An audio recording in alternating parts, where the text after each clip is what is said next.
Hello, everyone. Welcome to the Linden Oaks Parent Series. My name is Kim Reyes. I am from our Linden Oaks Marketing Department. Tonight's webinar's topic is stress and anxiety. What's the difference and how do I help my teen with both? Tonight's speaker is Sari Salveson, and she is one of our clinical therapists at Linden Oaks. If you have any questions at all throughout the presentation, please select the chat icon in the gray toolbar and ask your question. Our speaker will answer your questions during our question and answer session at the end. And then after the presentation tonight, we do ask that you fill out a very short evaluation for our speaker. The evaluation will open in the polling section on the right-hand side of your screen, and then the poll will only be open for 5 minutes. If you could please take a quick second to do that.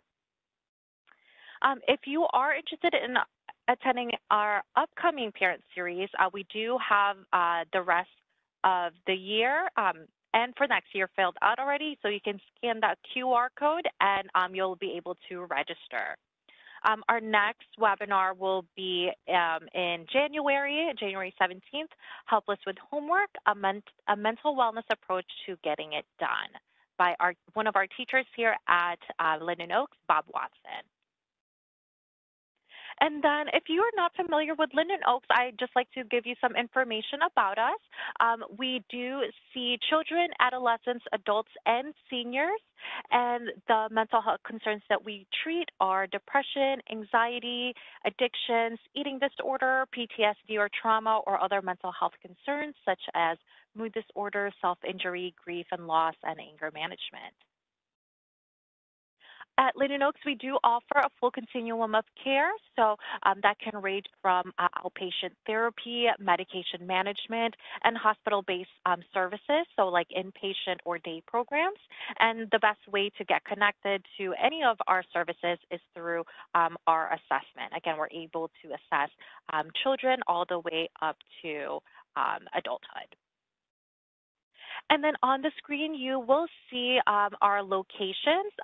Our Naperville inpatient location is the same campus as our Edwards Hospital. And then we also have outpatient locations in Naperville, Mill Street, Plainfield, St. Charles, Mokena, Hinsdale, and our Woodridge outpatient houses our eating disorder program. And then on the screen, you will see all of the insurances that we accept. We do accept most commercial PPO and HMO insurances. And then the only Medicaid plan that we accept is the Illinois All Kids plan, and they do have to be under the age of 21. Unfortunately, we are not in network with managed Medicaid plans or other managed Medicare plans. We do accept Medicare in our inpatient services. Are you or someone you know feeling anxious or depressed? Feel free to scan that QR code. That QR code can take you to our webpage to get more support, just treatment options, or get you started with a behavioral health assessment. Again, if you are looking for more information, feel free to scan that QR code right there. And then you can take one of our 5-minute aware tests that just kind of gauges your mental health. So that could be for anxiety, depression, or addiction. So please, everyone, join me in virtually welcoming our speaker, Sari. Sari, thank you so much for being with us tonight. And the floor is all yours. Thank you so much for having me, and thank you everybody who is signed on to join tonight.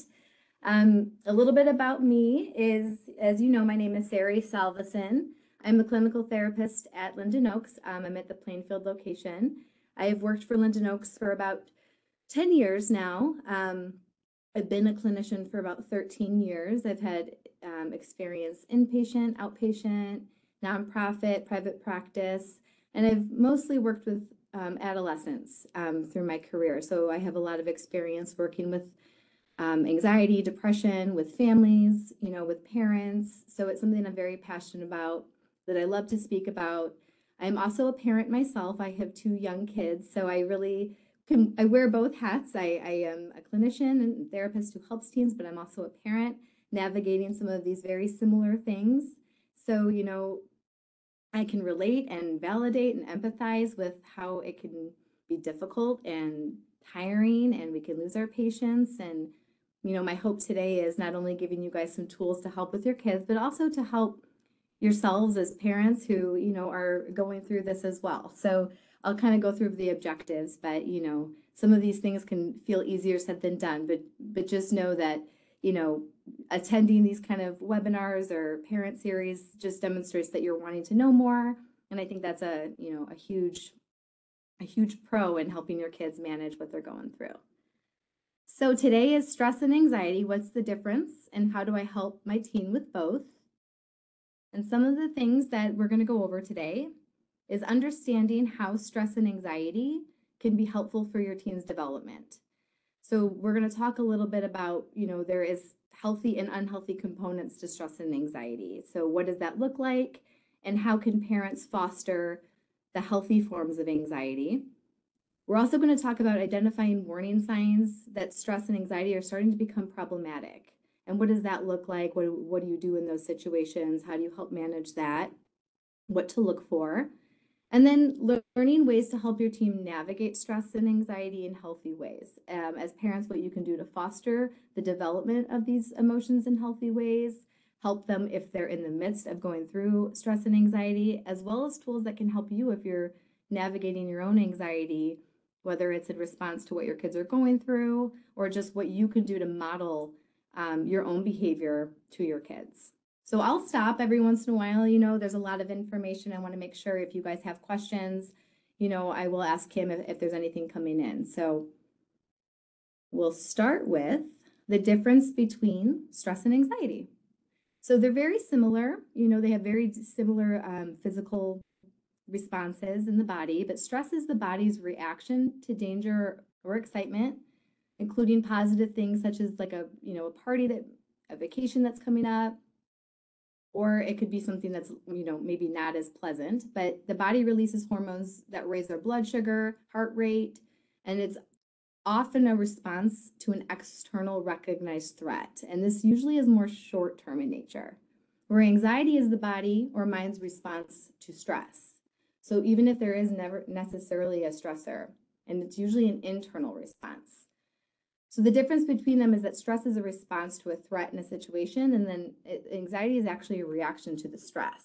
So like just kind of for instance, like having a presentation, right? And talking in front of a bunch of people, preparing it, making sure, it flows well. And, that could be not a negative stress, but that could be something that's stressful, right? And then once the presentation is over and completed, that stress might reduce.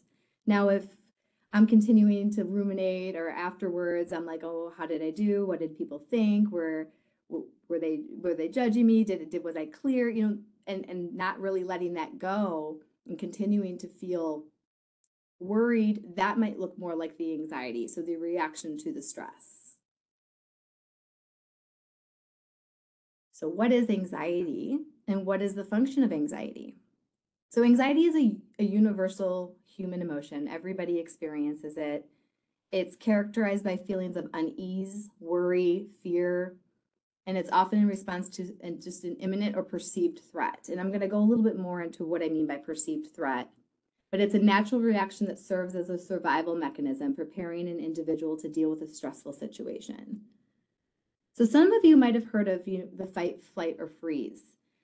Back in the day when people were out looking for food, and it might have been an occurrence where they'd run into a lion or a tiger or a bear, and that would have been a threat. If I was, foraging for food or looking for something, to eat, and a bear came out in front of me, I would be scared, and, I would like get out of there, or I'd probably freeze first and then I'd get out of there. Because it's our body's response to something that is dangerous, and it's our body alerting us that we need to do something to keep ourselves safe, right? So depending on our physical makeup, we're either going to get into a fight, we're going to fight that bear back, we're going to flee and get out of there, or we're going to freeze and just kind of deer in the headlights, not know what to do. So you might see this in your kids, and they might have different responses when a threat might come up. They might shut down. They might completely freeze and they might say, I don't know, I don't know. Or they might avoid, they might run, into their room or avoid situations that are uncomfortable. Or they might be erupters and fight back or have some kind of defiancy or irritability. And that could be an indication of maybe their own response to a threat. So to present day, we're not going to encounter, unless we're maybe at the zoo or, we're in a place where a bear is coming, to attack us. I mean, that's not something that we're presented with every day, right? But, it's almost like our response, our body's response doesn't really know the difference if we're faced with a perceived threat or if it's a bear. Our body's responding the same way. So our body is responding that a bear is coming to eat us. And what I mean by perceived threat, for instance, if a kid is struggling with maybe social anxiety and they're sitting in the classroom and two other kids are giggling in the corner, and this person who's struggling with social anxiety might have a fear of judgment, that laughter might be a trigger. And where I mean by perceived threat is that person then might say, oh, they must be talking about me, or am I doing something to make them laugh, right? And their body's response is responding like they're in danger, but it's a perceived threat in the sense that they could be laughing at so many different things that there's no way to know that that's what it is. But somebody with social anxiety, they're more aware. Their cues are, they're kind of looking around and seeing, shifts in energy or people's body language, right? They're more on high alert about those things. So our bodies respond like we're in danger, depending on whatever threat we are perceiving or whatever triggers. And that looks very different for a lot of different people. So we'll continue to kind of talk about these things, but also kind of look for you to reflect on maybe what is your, reaction to a trigger? Like, are you more of a freeze, flight, fight? What about your child? Can you kind of see what maybe they do in the situation when they're triggered with anxiety? So we're going to go into the different ways later in the presentation of what we do to help cope with these things, because it's telling our brains and our bodies that we're not in real danger. A bear is not coming to eat us. Like, we can send a signal to our brain that our bodies can calm down, right? So that's kind of how we cope with that. But having like the understanding, and part of the education about the function of anxiety is ultimately to keep us safe, and why our bodies or our kids are responding to some things that, aren't actually danger, but that the biological makeup of our response to anxiety sometimes can't tell the difference. So anxiety and stress can actually be very healthy emotions. They're healthy, or they can be unhealthy. And feeling anxious can help to keep teenagers safe by getting them to think about the situation they're in. So again, it's our body's way to kind of let us know that there's a threat, right? So that's important. If we're feeling anxious, it helps us, maybe there is a real threat, maybe there is danger. So, being able to know what situation that we're in, being able to kind of have that almost be a teacher for us of our surroundings. It can also motivate us to do our best, and it can alert that something is important or something that's of value. So if we start to feel anxious about something that's coming up, that's an indicator that we want to perform well or something's important to us. And that might speak to more of like an internal value to help us understand ourselves, to help us understand what's important to us. And that also might help with that motivation piece. So I'm going to talk about grit now, and then I'm going to come back to grit later in the presentation about, how we help our kids manage anxiety. But I bring it up now because for child development, anxiety and stress are really important. And when they're fostered in a healthy way, this is why they're really important for child development. So grit is a way that it's something that we can foster and teach in our children. And when we do that, the anxiety and stress are huge factors in creating resilience, effort, intensity, positivity, confidence. So grit ultimately is the inner strength to overcome obstacles, the ability to work toward a goal even when it's hard, persistence, determination, and resilience. And it's a skill that can be developed. So why is this helpful for teen development?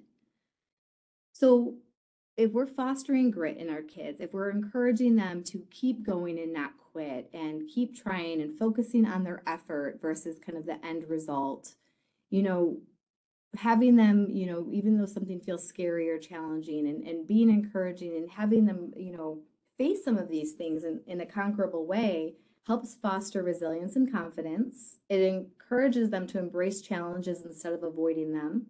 It helps the ability to confront challenges and really helps with those problem solving skills.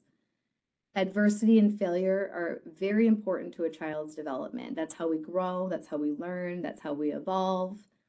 And it supports a growth mindset. So it's something that it doesn't have to be innate. Like if you don't know how to do something, or let's say it's like, oh, I'm not good, I'm just not good at math. Growth mindset would say, but if I keep trying at it, it's something that I could work towards and become better at, versus like a fixed mindset, which would just say, no, I'm not good at it, I'm not going to do it. So it shuts down opportunities and also leads, kids to avoid. And when we avoid, we're not gaining the ability to problem solve, gain confidence that we can overcome challenges. So this really empowers us to keep trying, keep working at it, that failure is a part of life. It's okay to keep going. It's okay to make mistakes. So like I said, we'll go through examples of what this looks like as parents, of how we can kind of help this in our kids. Kim, is there any questions so far? Just, I want to make sure I'm not going too fast and covering different things. Nope, there are no questions right now. Okay, thank you. All right. So now we're going to touch on just common symptoms of anxiety. So being aware of the warning signs, being aware of what the behaviors look like as a parent can help you determine where your kid's at with if they're struggling, if it's, stress, if it's turning into something more, if it's becoming more problematic. So excessive worry, ruminating, obsessive thinking, not really able to kind of turn off those thoughts. Restlessness, you might notice pacing, their leg tapping, they're fidgeting around a lot. They might be really tired, they might be wanting to lay and not engage in things. They might be more irritable, might be tense, like you might see their shoulders up, or just kind of like, their whole body looks tense. They might have difficulty sleeping. Anxious thoughts might be keeping them awake at night, or, it might be disruptive throughout the night. They might speak about like their heart racing. There might be stomach issues. I think anxiety often can manifest very somatically. So meaning like a lot of kids will say they have a headache or a stomach ache. And yes, sometimes there's absolutely, something physical going on. And other times I think it's important to look deeper to see if there's some anxiety going on there. I think digestive issues occur often when kids are worried or teens are worried, or, if they're not wanting to go to school, they'd be like, Mom, I don't feel good. I have a headache. I have a stomach ache. And if you're seeing a pattern of that, or that happen very often, and, the nurse at school or the doctor's not really seeing anything, that might be a sign maybe to look more towards, is this something like a warning sign of anxiety? Is there something going on at school that they're wanting to avoid? So those physical symptoms can really help you pick up on if there's some anxiety going on. Panic attacks and avoidance. So avoidance is, again, not wanting to go to school, not wanting to face something that feels challenging, maybe a test at school, or maybe something to do with social situations if they're struggling like with social anxiety, meaning their fear of judgment, or they're really preoccupied and concerned with like how other people are perceiving them. There's lots of different things that might come up in the news, and that things that kids might see on social media, and that might create more perceived threats, right? Well, if I go to school, this could happen, right? So oftentimes with anxiety, we see avoidant behavior because it's not wanting to face like the discomfort and unpleasantness of their feelings. So we're going to talk a lot about how to not enable that avoidance, and help them to overcome some of those things, even though they feel really uncomfortable. So when does this become a problem? Like, when is anxiety more of a problem, in the sense that one thing to note is like their functioning is disrupted. Like it's disrupting their like quality of life, or their engagement in daily activities. So, what your kid might value or what's important to them, you're seeing them kind of move away from that, or not being able to enjoy it. Or, like I said before, that heightened anxiety might bring up a lot of discomfort, and then they might start avoiding things they previously enjoyed, or it's difficult to get out of bed. So friendships might, look a little bit different. The family relationships, if a kid's a little bit more withdrawn, you might be in their room more. They might not be out talking with family as much. School is a huge one. I think not wanting to go to school on a regular basis. Their self-care might change, and how they're taking care of their hygiene. And, if they've previously cared about, getting dressed and how they looked, and that might look a little bit different. So if you're seeing like their functioning look different, and you're seeing them wanting to avoid more often, and you're seeing that their quality of life is different, then that might be something to tell you that it's a little bit more problematic. Like the anxiety is more leaning towards an unhealthy form of anxiety, or they're really having a hard time grasping how to manage it, right? If it's anxious thoughts that they can't turn off, if it's avoidance that they can't seem to bring themselves to overcome or engage in things, that's where are some different things to look at. Okay, I'm gonna just pause again, just to see if there's any other questions. Kim, is there any other questions so far? Not yet. Okay. So how to help? Okay, so we're going to go over a lot of different areas of how, as parents, we can help kids, and how to help ourselves, really, too, right? These tools aren't just for kids, they're for us to show up as our best self, so we can model these behaviors. And when we're starting to see, even whether you're seeing your kid just starting to show signs of stress, or they've been struggling with anxiety, or you're saying, yes, oh man, like this is problematic. Like this is going to cover kind of a lot of those bases of just things that tools to help navigate that at different ages. So setting up kids for success is huge. I'm not sure if any of you ever heard of Maslow's hierarchy of needs. I put, just a little picture of that up here. But it's really starting with like the basic needs. I think that's always where we want to start if we want to work our way up from there. So what I mean by basic needs is, are we sleeping well, right? Are we getting 8 to 9 hours of sleep ourselves as parents, which is, not always possible. I get that as a parent. But what about our kids? Like focusing on their rest. When kids are not sleeping well, they can be a little bit more vulnerable to crisis. Lack of sleep is really directly related to mood, and it can really impact stress and anxiety if we're not sleeping well. So are we eating well, right? Are we getting up and having movement, or are we kind of like still all day? Like, are we getting up? It doesn't have to be going to the gym and exercising, but just our body kind of moving around. Are we making sure we're fueling our brains with food and our body with food to keep it functioning? It's time outside, time with friends, like decreasing isolation. So reducing vulnerability to mood dysregulation, right? So when we make sure that like our kids are eating well, sleeping well, they're not drinking too much caffeine or going, I mean, we're all guilty of it, but like, maybe trying to not to have our kids go, send them to school with Monsters, energy drinks and things like that. I think there's no shame in that or judgment. I just think like limiting that caffeine and really trying to focus on things that keep them more emotionally resilient. And basic needs are always a really great way to build that foundation and moving our way up from there.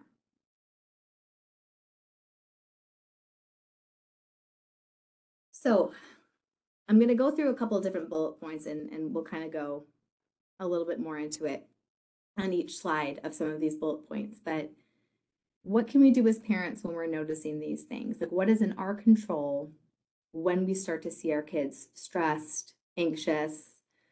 We want to have a balance between being loving, teaching, supporting, and encouraging. So it's that fine line between I want to sit alongside you with this discomfort that you're experiencing. I'm here for you, but I'm not going to do it for you, right? I'm here to like validate your feelings. So that's the next one. Like I'm here to like validating is a huge thing as a parent for communication, for getting our kids to open up. And what validating their feeling and emotion really is it's not that you always have to agree with it. And you might not be like, you're like that, like our kids might say something that we might not think is anxiety provoking, or we've had a lot more life experience, or like, it's fine. Like there's a lot of things that can come up, or if your kids are little and they're scared of monsters under the bed. I've been guilty of this. I'm like, you're not scared, you're fine. There's no monsters. And sometimes I have to stop myself and say, like, okay, validating isn't that I agree, but it's letting them know what they're experiencing to them is real, right? We don't have to agree with it to validate it. So what they are experiencing in that moment is real to them. And validating is like, I hear that you're scared right now. I hear that this is hard for you. And that really helps bring them back down and make them feel a little bit more safe. So sitting alongside them with that, letting them know that we hear them and then what they're feeling is real to them. And modeling healthy ways to cope, right? With stress, overwhelm. Kids, teens, they are observers. They observe adults' language and behavior. We don't always, I certainly don't get it right all the time, and nobody does because we're human, but it's at least something that we can always bring back to our control. Like, so when I go into some more of the tools later on, these are helpful for me. They're helpful for anybody of when we're starting to feel impatient or we're feeling anxious, what we can do to say, like, you know what, I'm gonna take a deep breath when we notice our emotions getting heightened, and how we stay calm, right, can help kind of co-regulate. If our kid is dysregulated, meaning they're having very intense feelings that are really hard to kind of let go of, and we're maintaining kind of that anchor of calm, right, that is something that's going to help bring their dysregulation to something more regulated. Allowing space for discomfort and resist. Sorry, my arm just slipped off the chair. Allowing space for discomfort and resist jumping to fix. This one's huge and it's hard. As parents, like, it's really hard to see our kids suffer with sadness, with stress, with anxiety, with anything that is unpleasant or it's difficult or it's a challenge for them. And I think at times we are wiser and we have more life experience and we might know the answer, or we might want to take that away, that pain and suffering away from them. So we might just want to just jump right in there and problem solve and make it better. And is there a time and place for that? If there's a safety issue or something, absolutely, right? This isn't like a black or white situation. But the key here is we really need to allow kids to work through these emotions and build up that tolerance to handle them. And we can do that by sitting alongside with them. We can sit there with them and say, how can we solve this together? Is there something else that we can do? Can we help brainstorm small challenges, like challenging yet conquerable steps for them to work towards facing something that's unpleasant, right? So not jumping in to do it, helping them like problem solve together, but allowing them to work through that is very, very important for their development. So again, when I talked about grit, fostering these kind of resiliency of like, also what that's doing is modeling to our kids that we believe that they're capable, right? If we continue to like jump in and fix or do things for them, that sometimes sends the message that maybe we're not thinking they're capable. I don't think that's the intent, right? I think it's really hard to see our kids suffer. And, that's sometimes trying to get immediate relief for our own discomfort. So it's trying to pay attention of our own anxiety and discomfort when faced with seeing our kids and looking at that kind of knee-jerk reaction of like, can I step back and kind of breathe myself and like sit alongside my kid as they're working through this versus jumping in for them. And sometimes that's just our own awareness. Okay. This might look a little bit different for different kids, depending, whatever age your kids are. I'm going to just go kind of break it down a little bit of different examples and things that we can do for each grade level. I'm going to start with elementary school. And this is an age that really can help build like a foundation for things like fostering grit and resiliency and helping kids like build up their tolerance for anxiety or unpleasant emotions. And I put like in little star asterisks is like the glitter jar. So something I've done for my kids and I've done with kids that I've worked with is the idea that, I don't know if there's still an app on the phone anymore, but there used to be an app called Settle Your Glitter, which I thought was kind of cute and funny, but it's the same theme. So if anybody, wants to search that up, but if it's not there, I'm sure they have something similar. But the idea is when kids are young, having them recognize a worry, and a glitter jar is essentially like a mason jar filled with glue and glitter, and you close it up. And when the emotions are like really heightened and really intense and unpleasant, you shake the glitter and you watch the glitter going everywhere, which kind of represents the emotion. And it's the idea that eventually that glitter settles down, and it's teaching the kids to maybe breathe through that until the glitter settles, and sitting alongside with them like this. And that's building tolerance, that it's okay to feel our feelings without acting on them, right? Without running away, without quitting. And it's just learning to breathe through a note. And it's like a visual of like, this is going to settle back down. It works with teenagers too. And it's just a really great way to like build tolerance to face an emotion before acting on it, and before like our flight, fight, freeze response wants us to either get out, fight it, or whatever that looks like. So modeling appropriate ways to handle anxiety, overwhelm, worries, or fear. So modeling is just such an important thing for parents to think about at this age when dealing with elementary school, right? How are we handling our own anxiety? What anxiety or stress are we talking about in front of kids? Versus like when kids aren't present, because sometimes we don't realize it, but they're picking up on things, or they're hearing things, or they're seeing things on TV that maybe their brains can't fully comprehend yet. Not letting them quit an activity on the first try or when they are having a bad day, right? So playing a board game with the family, it's like in elementary school, they lose and they're like, I hate this game, and throw it, I don't want to play anymore. And just being like, really kind of fostering or teaching that, like, it's okay, like, we all lose, we all take turns losing, let's try again. And that kind of fosters like that grit and resiliency, or they might be learning a new skill that's frustrating and they can't get it, they just want to quit.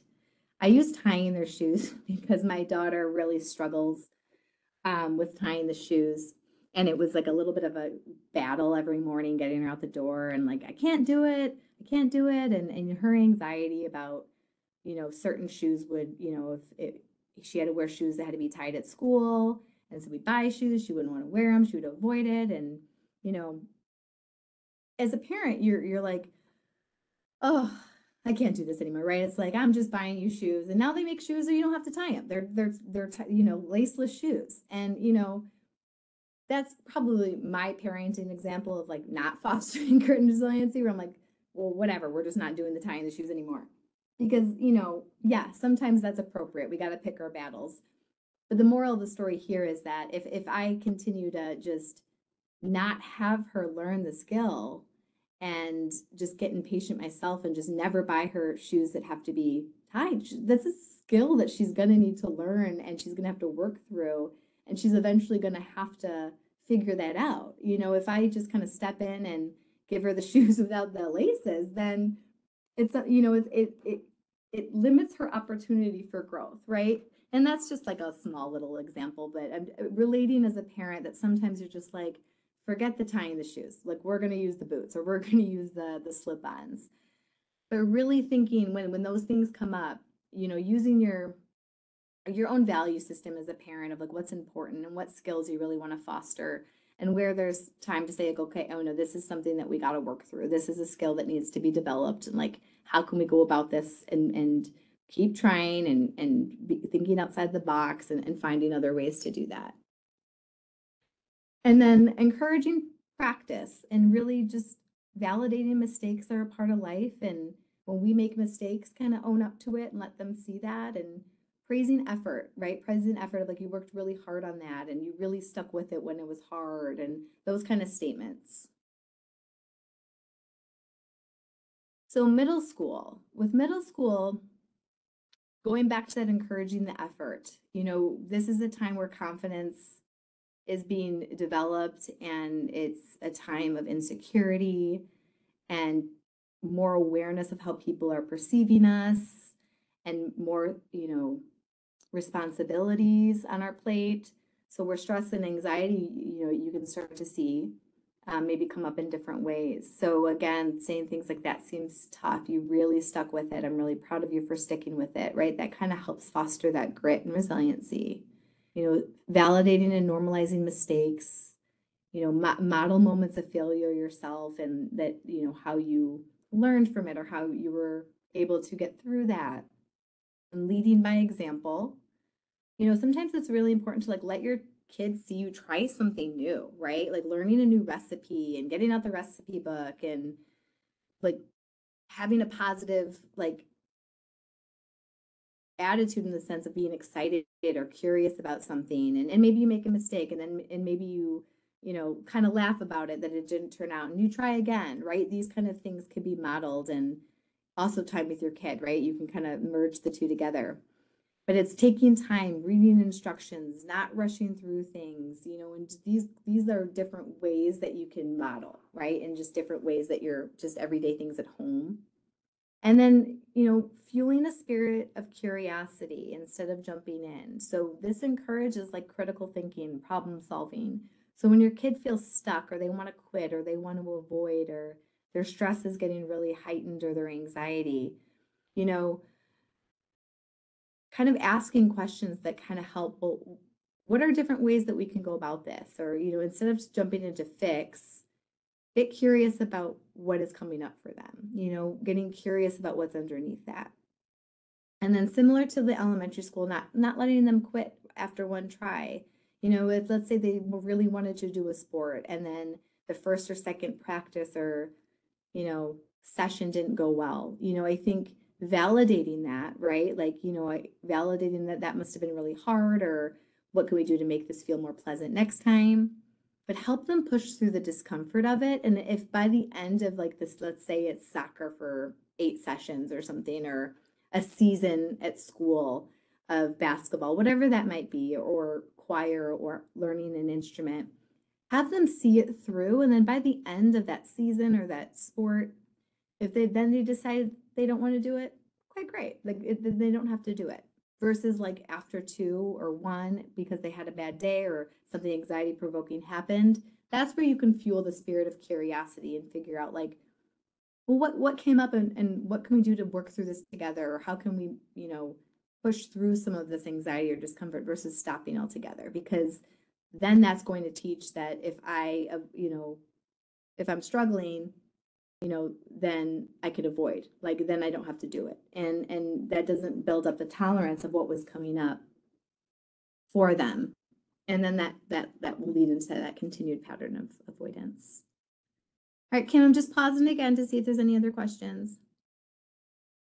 Just comments on how people said that they really see their children's anxieties or heightened emotions when they do not get that good sleep. And I totally agree. Yeah, very much so. It's something that I think not that it gets overlooked, I think people realize that, but I think it's always a great way to start, like that sleep hygiene, that like getting tools to help at bedtime, and getting that sleep can really set the foundation and move up from there. But if that's not super consistent, that's always like a great place to start, because that's that reparative time for that brain.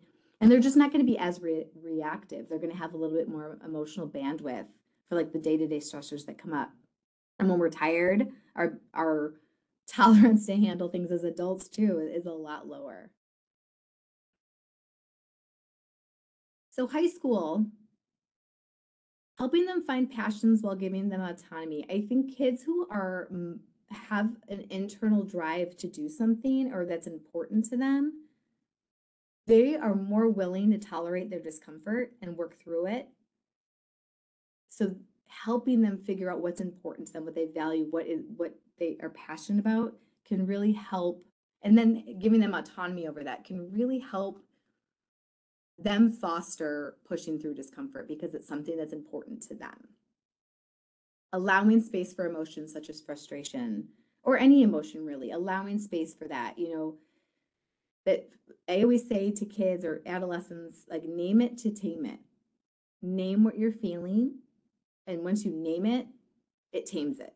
Maybe it doesn't go away, but putting a name to the emotion, allowing yourself to feel the feelings is going to help build up of anxiety and stress, because if we're not processing and talking about them and feeling them, they're building up inside. And when they build up inside, we'll see more avoidant behaviors. We'll see more reactions that are disproportionate or to what the actual situation was, or we'll see more dysregulation in emotions. So again, modeling healthy ways to manage emotions, not letting emotions drive our own behavior. So as parents, kids, teenagers, they're going to do things that push our buttons, or we're going to feel worried or scared, or we might come in something in our day that's scary or stressful, or we might be dealing with grief and loss of something, so being mindful of how we're managing our emotions, and when our kids are escalating or reactive, that we're not getting reactive back. And I think sometimes that's hard because when we want to be heard, sometimes we feel like we have to get louder, right? We have to be like, no, like, if you're not going to hear me unless I yell this at you. And in all reality, I think nobody's hearing anybody when they're frustrated. And sometimes it's just the best opportunity to press pause and take a break for everybody and come back to that when everybody's calmer, is the more likelihood that things are going to be heard. So it's really modeling when we're frustrated, what are we doing? How are we taking care of our basic needs? Are we modeling healthy sleep habits? Are we modeling healthy ways that we cope with our own stress? So not enabling avoidance. This can be hard too when we want to jump in and fix, or our kids are struggling and they don't want to go to school, or they want to get out of something, and we don't want them to suffer, but we really, as parents, want to encourage to push through. And that doesn't mean just jump on in and deal with it or suck it up. It's more of, how can we brainstorm together if something's challenging that's coming up that we want to avoid? Can we break these things down into smaller, conquerable steps? Then we can kind of come face to face with whatever it is that we're worried or fearful of, that we're avoiding. So we can start building up more tolerance and kind of overcoming that, right? And if they call and they don't want to go to school, or they have a headache, and there's a math test coming up, and they call from the nurse's office that they have a headache, like, really encouraging of, like, I know this is you're stressed and you've been studying for this, or you're scared about the test, but you've got this. Like, really, there's a way to encourage kids to keep pushing through something by validating and being loving and alongside them without taking them out of it or jumping in to solve it or fix it. And being consistent with that too, right? If kids kind of know, if they keep pushing and pushing, that you'll kind of bend or give in, they're going to continue to do that, right? Because their anxiety, if it's heightened, it's just looking and searching for immediate relief. So it's going to push until it finds it, right? So we really want to encourage our kids to not have their emotions drive the wheel, and because what it's doing is looking for short-term relief, and short-term relief oftentimes with anxiety is avoidance. So I'm going to kind of talk through the different skills and things that us as parents and as our kids can do when anxiety is heightened and wants to run the show and drive the behaviors. These are the different tools when the stress and anxiety are really high that can help bring down the anxiety, so our thinking's a little bit more rational. Our behaviors and the things we choose to do help us push through it versus avoid, or it helps us stay more aligned with what we value. So our fight or flight response, as we talked about earlier, is set off by our sympathetic nervous system. Its counterpart is the parasympathetic nervous system and is in charge of bringing our bodies back to baseline. So to remember, this is the calming system. So picture a parachute gently gliding down to the ground. So it's like whatever comes up must come down. So it's like that glitter jar analogy. When our anxiety is up and our sympathetic nervous system is up, it will eventually calm down, right? So that parasympathetic nervous system. So the skills and things that we're going to talk about is how to get back to our baseline, what we can do to bring that back down. So we can activate our parasympathetic nervous system through exercises like deep breathing, progressive muscle relaxation, and grounding. And I'm going to go through these skills a little bit more in the next couple slides. Mindfulness and meditation practices. These serve to activate the parasympathetic nervous system. So this is what calms our fight and flight response and provides you with a greater sense of control, awareness, mental clarity. And this helps everybody as parents parent more effectively when we're in a little bit of more of a balanced baseline mindset versus our anxiety is heightened or our anger or frustration. And then as well as our kids, if their anxiety is running the show, they are going to want to engage in behaviors that is not helpful or fostering healthy anxiety. It's going to engage in more patterns that are unhealthy. So some of the tools are self-soothe. So activating our 5 senses. So taste, hearing, smell, touch, vision. It helps us focus on something, whether, we're trying to push away from our anxious thoughts or our physical sensations of stress and anxiety. This is where sometimes you'll see fidgets, like kind of channeling that energy through a fidget. This is where people might have like lavender diffusers, essential oils as lavender is like a calming scent. Hearing, so listening to soothing music. So really activating calming ways, like our senses can feel calm, right? So we'll have kids make like a little self-soothe kit.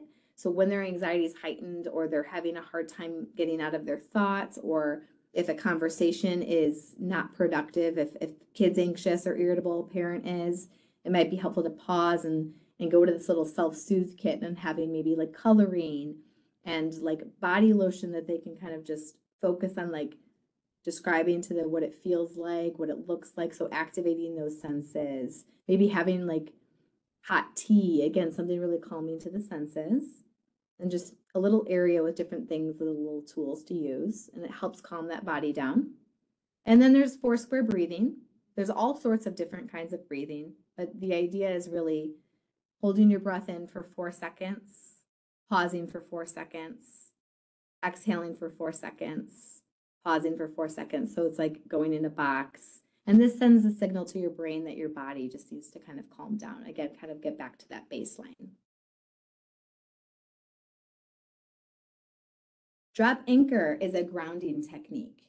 So grounding is, a place where us as parents and kids could just kind of, in the chaos going around us that we can't always control, it's creating more of like an inner stillness amidst the chaos, if you will. So you can use it for handling different thoughts, feelings, emotions, memories, urges, sensations. So it's acknowledging, like I said, name it to tame it, acknowledge the thoughts and feelings, come back into your body and try to engage what you're doing. So you can either put your feet on the ground and kind of like lean over and kind of notice your feet on the ground, just like stillness. You can, use another grounding skill called 5, 4, 3, 2, 1, which is again activating the senses and focusing on 5 things that you can see, 4 things in your surroundings that you can hear, see, smell, touch. So it's distracting away from maybe the anxious thoughts, and it's also grounding you to the present, to the moment, kind of bringing you back. And this again is calming, kind of getting back down to that baseline. Tip is another example of this is more of like a distress tolerance skill, meaning when anxiety is very heightened. When we get upset, our body chemistry changes. So when kids' anxiety is really high and it's almost maybe a panic, our temperature may increase, our heart rate might go up, but the reverse is also true. If we change our body chemistry, we can re-regulate our emotions. So for example, relaxation techniques can lower our heart rate, and this can in turn help relieve or distress. So temperature, which is the T, is sometimes just giving your kid like an ice pack to hold on to, kind of shocking their senses, or splashing cold water on the face. Again, paced breathing is setting that 4 square breathing or that deep breathing, focusing on our like inhale out, exhale, sending the signal that our body needs to calm down. And then progressive muscle relaxation is a technique where you do a body scan and you tense each muscle in your body for a couple, not to the point of strain, but for a couple seconds, and then release it. And then you work your way up, and it kind of signals that immediate response from tension to relief. There's lots of different like YouTube, different apps that might have some of these things. I know a great app for, progressive muscle relaxation or breathing or guided meditations. They have ones for kids. They have one for teens, for parents, and it's free. It's called Insight Timer. And you can explore, and they have a lot of these different options that I'm talking about. This is just, I'm not going to go too much into this. Just when your teen is struggling and they're feeling overwhelmed and they can't seem to navigate through that, SMART goals is something that the idea of this is really helping kids break down things into small, measurable, realistic steps, something that feels maybe somewhat challenging but conquerable, that they know it's concrete. They know it's measurable, that like, yes, I finished that in this time. And it's a realistic expectation, and they're not biting off more than they can chew. So again, it's just the idea of breaking things down into small steps. It's helping them. They don't maybe have to tackle everything at once. And maybe the idea of something is daunting, and that's creating stress and then creating more anxiety. So it's kind of breaking those things down and exposing a little bit at a time to help build the tolerance for whatever they're feeling anxious about. Okay.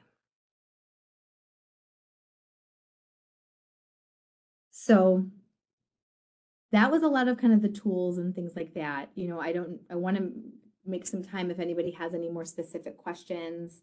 I'm just kind of tying it all together as really just understanding what anxiety, the function of what it does, trying to keep us safe, and how we respond to that it is a very universal emotion and can be fostered to be something healthy, and kind of, fostering that grit and resilience through effort and encouraging effort and not giving up, and helping kids push through their discomfort in small steps, modeling our behavior and what we're doing, using our own tools and modeling the tools, and, trying to be that, place of calm, even sometimes when we don't feel that, using those tools to get to a place, and then really reinforcing the basic needs and these tools for our kids when they're anxious, trying to bring them back down. And when their baseline, when they're more at their baseline, coming up with small action steps and goals and working through things is much more tangible and more realistic than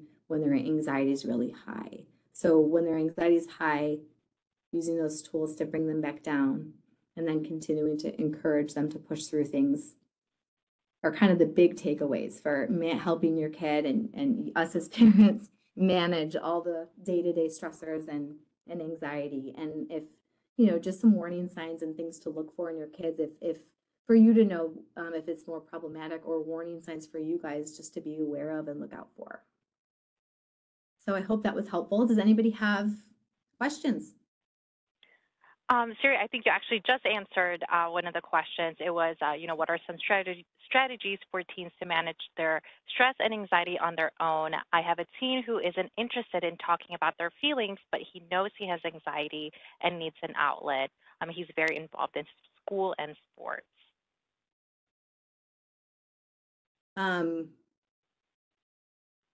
So more based on like the tools was the question? Because you said it just answered that. I just want to make sure I'm answering it. I think you did just answer it. Definitely with the tools that you were giving. Okay, yeah, I think any of those kind of grounding, progressive muscle relaxation. Progressive muscle relaxation is really help. A lot of athletes seem to really like that one. So if there's any parents with kids who are athletes, that's a great one. Deep breathing, um, tip, you know, all of those help them bring them back down to that baseline, and then their thinking can be a little bit more clear versus running through that kind of anxiety brain. Awesome. So those were our questions and comments, Siri. I do want to be cognizant of everyone's time, so I will just go ahead and open up the poll right now so that everyone has a few seconds to take those. And then I also just want to wish everyone a happy holidays and thank you so much for our speaker tonight. I hope everyone has a great evening. Stay safe, stay warm, and have a nice rest of your evening. Thank you, everyone. Thank you.